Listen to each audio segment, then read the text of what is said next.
here today. I want to share with you a great day trip from Huntsville, Alabama. I took a few weeks ago and I went exploring with my travel buddy Lisa to discover a few covered bridges in Blount County, Alabama. Thanks to Will Elric and Kelly Kasich for leading us there with their book, Covered Bridges of Alabama. I'll be talking about that and referencing it quite a bit today. So just over an hour from Huntsville, Alabama, there's a perfect day trip for friends and family. We found several bridges, a fun antique shop, a historical park with incredible views, wonderful Mexican restaurant in the little enchanting town of Oneonta, and so much more. So stay tuned. Okay, here we are heading to the Swann Covered Bridge in the little town of Cleveland, Alabama. And I'm pretty excited because this is going to be our first covered bridge. This is the cool road. Yes. It's just tucked away back here. And we get to drive over it. Oh my gosh. This is so cool. Okay. So we are walking across the Swann Bridge, and this is in the little town of Cleveland. And it's really, really beautiful. It smells like a coal mining field or something. Yeah. It smells like Keystone, West Virginia, where my grandma. It does. It does. You see the cliff? Oh my gosh, yeah. Look at that. This is so pretty. Lisa and I got in a little trouble because we were on the bridge, this one-lane bridge, and a car was coming. Uh-oh. So what do we do? I guess we just stand over here. Hi. Y'all's car action? Yeah. Yes. I wouldn't park it there. They will pull it. Oh, okay. Okay. Thank you. So that was interesting to find out. We found out you could park on the other side of the bridge and not one side of the bridge, or they'll tow your car. So I'm really glad we found that out. We started talking to some kayakers and hikers, and they started to give us tips on what to do at these covered bridges and around Cleveland. So we talked with Chad, and he said this is a Class 3 river. A Class 3 for kayaking is an intermediate class and can have moderate and irregular waves. And if you're not used to kayaking or canoeing, I wouldn't recommend doing this. So you might want to be careful if you're a newbie like me. Okay, now we're heading to the Easley's Cross Bridge. That's what it's called. So, here we go. Here we go. Here we go. So it looks like you can park on the other side. Yeah. So I'll just drive. This is an excerpt from the book.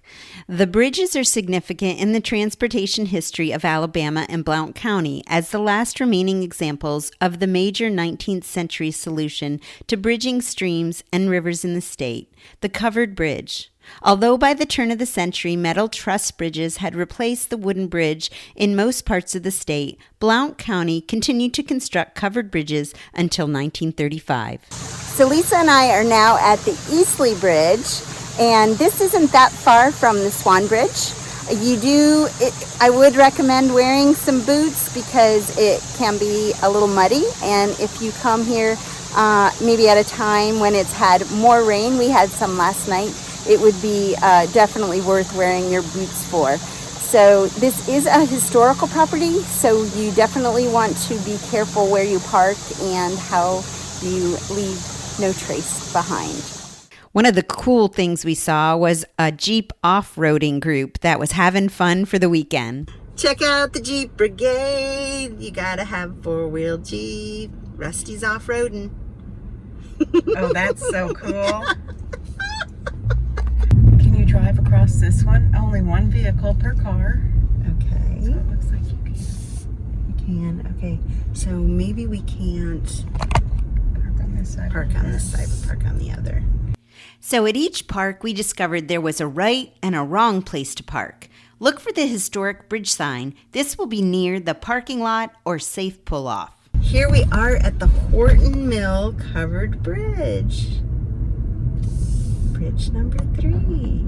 So I'm going to read a little bit from Will's book about this bridge. He has information about all the bridges in his book, so I highly recommend it. The links are going to be below where you can get this book. So this Horton Mill Bridge covered bridge behind me is 70 feet above the water, and it is the largest bridge in the nation over the water. So it's 203 feet long, and it spans the Calvert Prong of the Little Warrior River. Built in 1934 by Clyde Tidwell in the town trust style, this bridge was restored in 2013. There are surveillance cameras around here too. We've seen that at every bridge, which is great because that helps with keeping the hoodlums away. The Horton Bridge was listed in the National Registry of Historic Places in December 1970. So that's a little bit of information. Definitely check out his book for more information about Alabama's covered bridges. We were getting a little hungry, so I used Google to find restaurants near me. Two Amigos Cantina and Grill in Oneida had high ratings and was a great match for me. I enjoyed chips and salsa and a vegetarian chalupa, and Lisa had beef fajitas. Be sure to check out their link below in the descriptions or my vlog on YouTube that has pretty pictures. Lisa and I are heading on an adventure. We've been recommended by several people to check out this bridge on 79, so we don't know where we're going. And it doesn't have a name. It doesn't have a name. So stay with us. This is going to be fun. We found it. It's actually called the Kings Bend Overlook, and it's located on the Locust Fork River at highways 231 and 79. This park is Blount County's first river park and opened in June 2019. There's a really cool staircase called the Grand Staircase that leads from the parking lot to the river, so visitors, kayakers, and canoers have easy access to the river. We were there after a big rain, and the water was moving fast and really high. This entrance is beautiful and practical. We were on our way again, this time to Palisades Park. This 145-acre historical park is owned by Blount County and is located in the foothills of the Southern Appalachian Mountains. Picnic pavilions, rock climbing, hiking, playgrounds, and so much more. We met a friendly ranger named John who told us all about the history, activities, lodges, and a ton more. I have much more information in my vlog on YouTube. Be sure to check it out. It's just so pretty up here. She's right. It's shaded too. Yippee dippy. Look at this, Lisa. I wonder what that overlooks. Like here's that little church chapel with a cross. Okay, Lisa and I are going to walk up to Meditation Point versus Inspiration Point. That was like, happy days. Oh, look, you can climb the fire tower with a permit. It's like open right here. You can look through the door and there's like an open window. The views from Meditation Point are absolutely spectacular. Palisades Park offers 8 nature hiking trails. It's free to the public, however, they gladly accept donation. It's open January to March, Monday through Friday, 9 to 5, as well as the weekends. April through December, 9 to 9. So thanks to the locals, Lisa and I found this really cool park.